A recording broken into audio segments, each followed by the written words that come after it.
પંચમહાલના ગોધરાની અંદર નગરપાલિકાના કોન્ટ્રાક્ટરની બેદરકારીએ લોકોની મુશ્કેલીઓમાં સતત વધારો કર્યો છે।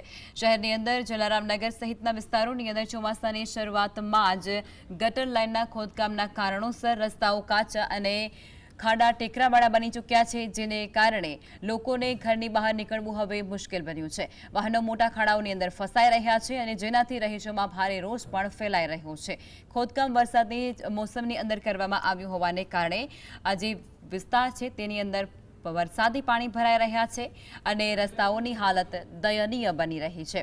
ગોધરાના ધારાસભ્ય CK રાવલજીએ પણ પાલિકાની કામગીરી પર નારાજગી વ્યક્ત કરી છે, પરંતુ હજુ સુધી નગરપાલિકા દ્વારા કોઈ નોંધપાત્ર પગલાં નથી લેવાયા। રહીશો દ્વારા માંગ એવી પણ કરવામાં આવી રહી છે કે નગરપાલિકા તાત્કાલિક ખોદકામના વિસ્તારોની અંદર યોગ્ય પુરાણ કામ કરે અને રસ્તાઓની મરામત કરાવે।